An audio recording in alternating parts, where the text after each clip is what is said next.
Dia akan ngelepas temen si Ujang, tapi ada syaratnya, sambung si bapak. Apa syaratnya, Pak? Tanyaku khawatir.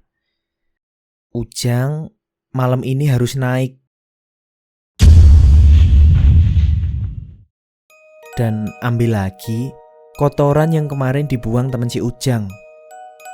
Seluruh sendi tubuhku langsung bergetar mendengar syarat barusan. Aku yang belum tentu setahun sekali melaksanakan sholat. Maghrib itu aku sholat dengan khusyuk. Setelahnya aku berdoa hingga menitihkan air mata, juga memohon perlindungan Allah. Sehabis berdoa, si bapak yang mengimamiku sholat maghrib berbalik ke arahku. Jang, nanti habis sholat isya kamu langsung berangkat ya. Gak usah takut, bismillah aja, jangan putus doanya. Aku cuma diam mengangguk. Setan apa saja gak bisa nyelakain kalau Ujang ingat Gusti Allah. Cuma Allah yang sebaik-baiknya pelindung, sambung si bapak lagi. Setelah isya, aku mengisi karirku dengan 2 botol air mineral. Kucek lagi, headlamp, juga senter, semuanya siap. Ku tengok sekali lagi keadaan Ayu. Dia masih tertidur dan masih ditemani si ibu tua. Ibu itu tersenyum kepadaku, seperti memberikan sebuah restu. Di luar, aku sudah ditunggu si bapak. Aku mencium tangannya, sekaligus minta didoakan. Lalu si bapak memberiku sebuah bungkusan dari kain putih. Aku pun bertanya, "Apa ini, Pak?" "Bungkusan ini isinya tanah. Nanti tanah ini kamu sebar di gubuk belakang condong amis ya. Kainnya kamu bawa. Nanti kalau ketemu yang kamu cari, kain ini buat bungkusnya," ujar bapak itu. Sekali lagi aku mengangguk. Lalu dengan menarik nafas dalam, aku pun berangkat. Seekor burung berkaok-kaok entah di mana, mengikuti setiap langkahku. Satu-satunya penerangan hanya cahaya senter yang kuarahkan ke tanah. Aku sengaja memfokuskan pandangan ke langkah kakiku agar tak melihat hal-hal yang sekiranya tak pantas untuk kulihat. Semakin jauh ku berjalan, bayangan horor malam itu kian menjadi nyata.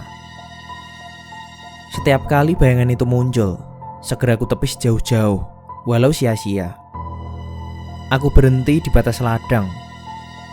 Di depanku sekarang membentang hutan pinus. Aura mistis menjalar dari semua tempat, dan dengan mengucap bismillah, aku pun melangkah.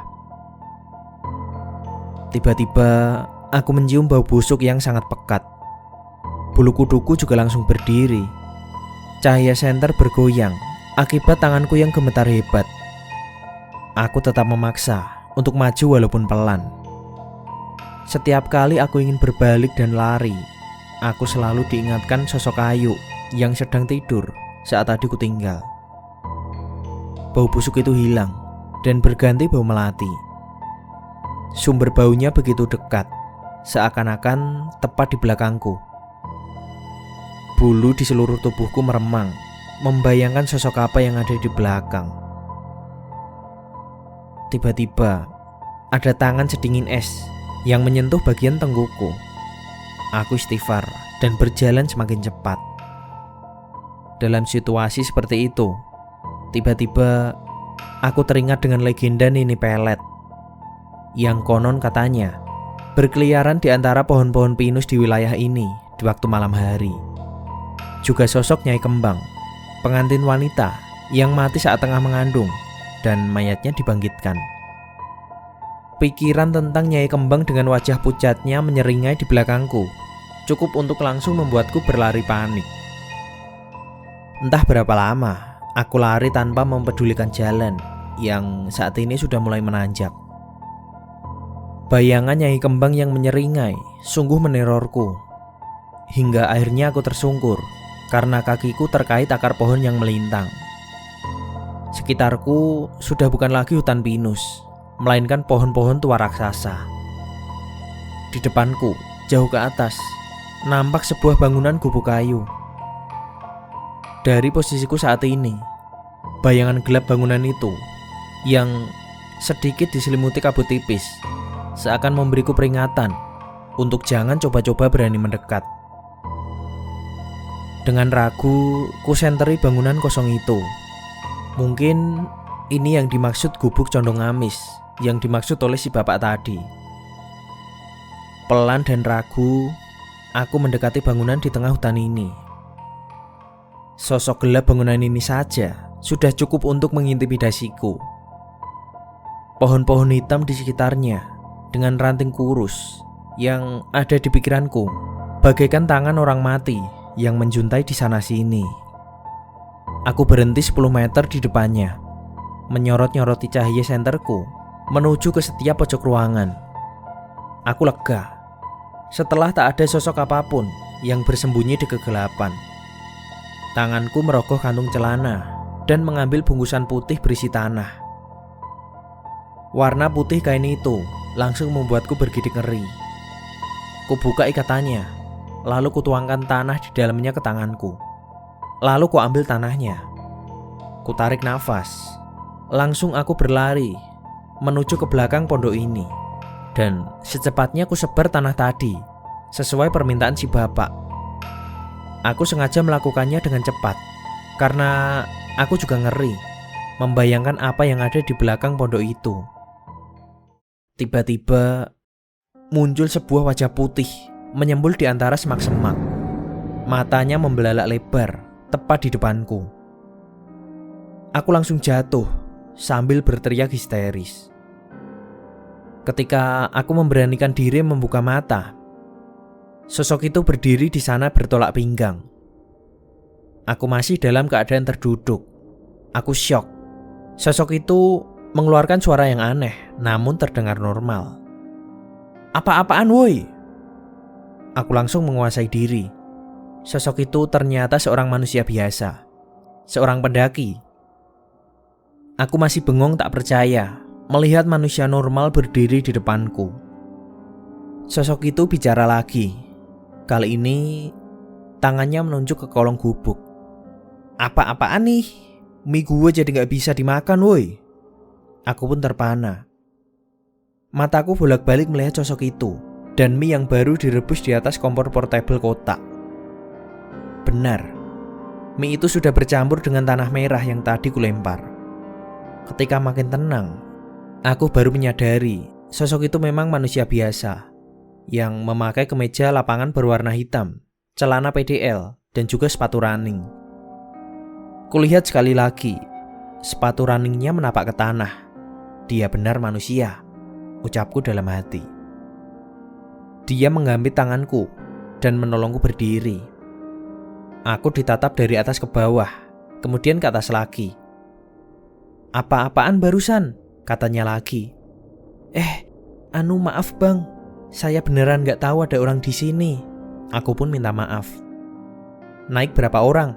Tanyanya lagi. Sendiri bang, jawabku. Sekarang aku bisa melihat dengan jelas orang ini. Tingginya sama denganku. Usianya mungkin menjelang 50 tahun. Tapi sosoknya nampak lebih muda. Cahaya memantul dari kacamata bulatnya. Matanya penuh selidik, memandang ke arahku. Gak dianjurkan jalan malam-malam sendiri di Ciremai, katanya. Emang dapat izin naik dari bawah? Iya bang, dapat, jawabku. Sengaja tidak terus terang alasanku naik. Ya udah, istirahat dulu aja ya. Mau mie? Gue masak dulu. Yang tadi harus dibuang gara-gara lu, ucapnya. Barulah aku sekarang melihat dengan jelas. Di belakang gubuk ini, ia menggelar matras. Sebuah carrier besar juga berdiri menyandar di tiang kayu. Siapa nama lu? Dari mana? Katanya sambil menyalakan api di kompor. Saya Adi bang, dari Jakarta. Kalau abang? Jawabku. Sambil tetap membelakangiku, sibuk dengan kompornya. Ia pun menjawab, gue Moka. Aku sama sekali tak peduli dia dari mana. Aku sangat bersyukur. Bukan hanya aku sendiri di gunung ini. Rasa aman dan tenang menguasai dadaku. Setelah mie matang, ia mengeluarkan mangkok plastik dari carrier-nya, menuang sebagian mie untuk kumakan. Sedangkan dia sendiri memakan mie tadi langsung dari mie sting. Sambil makan, dia terus-terusan memperhatikanku.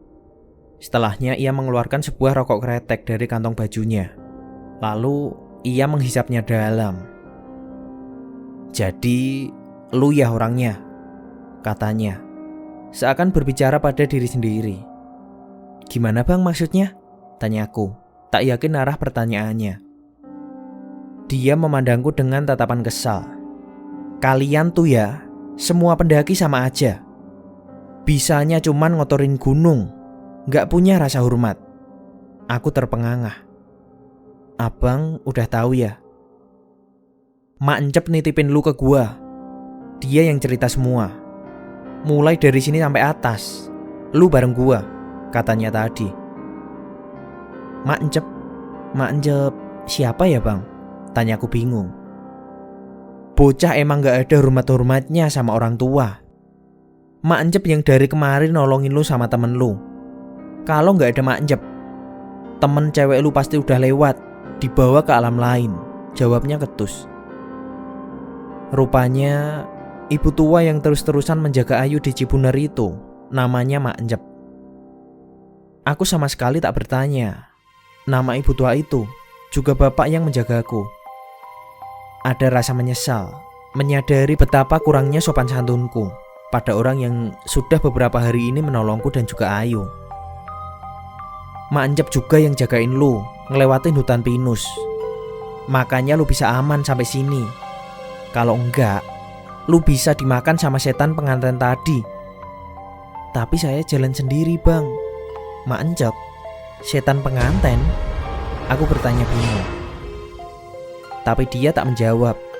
Dia cuma tersenyum sinis sambil membereskan carrier-nya. Aku bergidik mengingat rasa dingin yang menjalari tengkuku tadi. Mungkin setan pengantin itu tadi benar-benar ada di belakangku. Selesai packing, ia berjongkok dan berkata serius, "Mulai dari sini, perjalanan kita gak akan gampang. Lu cukup ngikutin gue, baca doa-doa yang lu tahu, dan pikiran lu jangan kosong." Iya bang," jawabku. "Kita bakal disambut semua penghuni Ciremai, dari yang bentuknya abstrak sampai solid, dari yang nyaru jadi manusia sampai yang mukanya berantakan. Siapin mental lu. Kalau lu gak selamat di sini, temen lu di bawah juga gak bakal selamat." Iya bang," jawabku lagi. "Lu inget dua ini. Kalau tiba-tiba muncul suara gending gamelan, apapun yang terjadi, kita harus diam. Jangan bergerak. Lu paham?" Iya bang. "Yang kedua apa ya?" "Lu bakal ngelihat banyak penampakan nanti. Tapi ada satu penampakan yang paling berbahaya. Penampakan kolong wewe." Itu yang gimana bang? Terus saya harus gimana kalau ada gituan?" Pikirku langsung kalut. Kolong wewe itu bentuknya perempuan telanjang. Rambutnya awut-awutan, lehernya miring kayak patah, lidahnya menjulur keluar, dan tetenya panjang ngegantung sampai ke paha. Aku menelan ludah membayangkan sosok itu. Kalau dia muncul, lu harus pura-pura gak lihat. Apapun yang dia lakukan, walau mukanya nempel di muka lu harus pura-pura gak lihat. Kalau enggak gimana bang? Kalau dia tahu sampai lu bisa lihat dia, lu bakal ditarik ke atas pohon. Artinya lu ditarik ke alamnya, dan lu gak bakalan bisa balik lagi. Iya bang. Badanku mulai gemetar. Yah, doa aja makhluk itu gak muncul. Susah nolong orang kalau udah diculik sama kolong wewe. Lu harus waspada kalau lu nyium bau khasnya. Kalau bau itu muncul, kemunculannya dijamin pasti. Bau apa bang? Tanyaku. Bau pandan. Aku ngelirik ngeri ke tanjakan yang akan kami lalui. Kabut tebal mengambang di ujung tanjakan itu, seakan gerbang masuk menuju dunia entah berantah. Orang ini memanggul karirnya dan langsung berjalan. Sambil mengucap bismillah, aku juga berjalan di belakangnya. Masuk ke dalam kabut, aura mistis langsung membekapku. Suasana kelewat hening, tak ada satupun suara binatang malam. Yang terdengar hanya suara langkah kaki dan nafasku yang semakin berat. Tapi kehadiran orang ini sungguh membuat banyak perbedaan dibanding awal jalan tadi di Cibunar. Sekarang aku mulai berani melihat sekeliling. Kegelapan bagai selimut di hutan ini, pekat dan mencekik. Pohon-pohon tinggi kurus mencuat di mana-mana. 1-2 bayangan pohon besar raksasa muncul di antara tirai kabut, dan semak juga semakin meninggi. Tiba-tiba orang itu berhenti mendadak. Dia lalu bicara tanpa menoleh ke arahku. Pikiran jangan kosong, mulai baca-baca. Dari jauh, kulihat sesuatu bergerak mendekat. Dengan cepat, kabut putih bergulung-gulung menabrak kami. Selama sedetik, aku bahkan tak bisa melihat tanganku sendiri.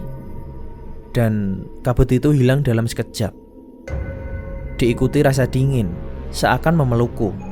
Tubuhku pun saat ini mulai menggigil. Orang itu masih berdiri diam di tempatnya. Aku langsung melihat apa yang membuatnya tak bergerak. Ternyata ada seekor kelabang sebesar paha orang dewasa. Makhluk itu merayap pelan, melintang menghalangi jalur. Buku-buku badannya terlihat hitam mengkilat. Sulur di kepalanya bergerak liar. Aku diam mematung, berharap makhluk itu segera hilang. Alih-alih menjauh, kelabang itu malah merayap mendekat. Sulur di kepalanya menyentuh betisku. Ketika tiba-tiba orang itu mengeluarkan parang dan membelah kelabang itu menjadi 2. Sebelah badannya menggelepar liar di tanah, sementara yang sebelah justru merayap ke pahaku. Aku berteriak sejadi-jadinya sambil mengibaskan kaki. Dengan tak acuh, orang itu menarik sisa tubuh kelabang itu dari tubuhku. Dibantingnya kelabang itu ke tanah, lalu dibuang ke tengah semak. Dengan muka sebal, ia melirikku dari balik kacamata bundarnya. Malam masih panjang, boy, katanya sambil berjalan meninggalkanku. Nafasku hampir habis mengikuti irama jalannya. Walau menggendong carrier segunung, tapi langkahnya tampak ringan. Ada sebuah pin menempel di carriernya, tapi aku tak berhasil membaca tulisannya. Dia mencolek bahuku, kemudian menunjuk ke atas. Mataku mengikuti arah yang ditunjuk, dan seketika tubuhku bagai tersengat listrik. Di dahan pohon yang paling tinggi nampak sesosok perempuan. Kakinya menjuntai ke bawah. Kuntilanak, katanya sambil nyengir. Kakiku kembali gemetar. Rasanya tak ada tenaga sedikit pun untuk bergerak sekuat apapun ku berusaha. Bukan cuma ada 1, tapi 2. Seketika aku menyadari sosok itu ada di setiap cabang pohon. Jumlahnya puluhan, menggantung di sana sini. Hanya diam, tak bergerak, juga tak bersuara. Bang, tolong. Bahkan suara yang keluar dari mulutku pun bergetar. Ia malah tertawa melihatku bersimbah keringat. Dia menggambit tanganku dan kemudian mengajakku jalan. Cuma begitu aja mereka itu, gak bisa lebih. Kuntilanak gak akan nyekek lu, apalagi gigit. Bisanya cuma nongol, berharap manusia yang diganggu mentalnya lemah, kayak lu, ucapnya. Terus terang, aku takjub dengan abang ini. Bicara miring tentang hantu, tanpa rasa takut sama sekali. Jalan semakin ke atas, penampakan muncul di mana-mana. Beberapa bahkan tepat di pinggir jalur. Bukan hanya kuntilanak, tapi juga banyak wujud lain. Beberapa wujud muncul dalam keadaan tak utuh. Ada yang tanpa kepala, ada yang tak punya rahang, Ada juga yang kepalanya terbelah. Beberapa yang lain muncul dengan organ tubuh yang tidak pada tempatnya. Semakin aneh bentuknya, menandakan rendahnya level mereka di dunianya. Yang bisa mereka lakukan cuma muncul dan hilang, begitu terus. Kalau lu takut dengan godaan makhluk level rendah ini, itu menandakan rendahnya iman lu, boy, ucap orang itu dengan tenang. Sebaliknya, semakin sempurna bentuknya, menandakan semakin tinggi juga levelnya. Makhluk-makhluk model gini yang wajib diwaspadai. Bukan cuma bentuknya, tapi juga pakaian, tingkah laku, dan juga tutur katanya. Setan-setan yang paling baik adalah setan-setan yang paling berbahaya, boy, sambung orang itu. Kadang makin sulit membedakan manusia dengan setan. Dari belakang, kulihat dia menyalakan rokok. Asapnya terlihat mengebul tipis. Bahkan dia bisa berjalan sambil merokok. Pikirku, stamina orang ini luar biasa.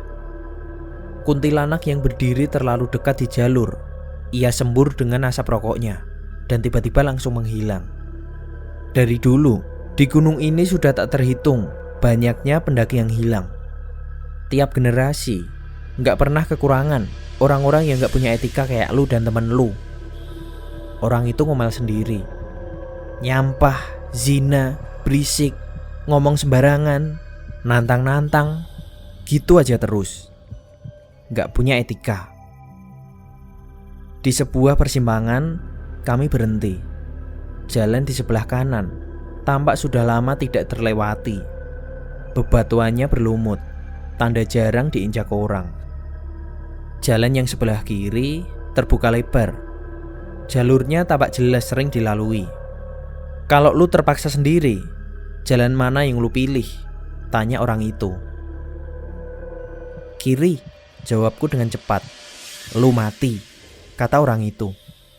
Jalan sebelah kiri ini gak pernah ada. Di balik semak-semak ini cuma jurang, kuburan buat banyak pendaki.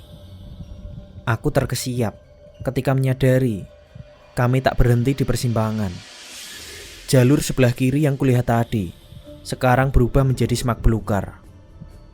Kami meneruskan jalan. Semakin ke atas, penampakan semakin menjadi. Mereka juga semakin berani. Sebuah bayangan hitam menabrakku dan lewat begitu saja, meninggalkan bau amis darah. Bayangan lain meloncat-loncat dari pohon ke pohon. Nafas-nafas berat, kadang menggeram, juga seringkali terdengar. Suara cekikikan, tangisan, suara-suara bayi, dan ringgik kuda.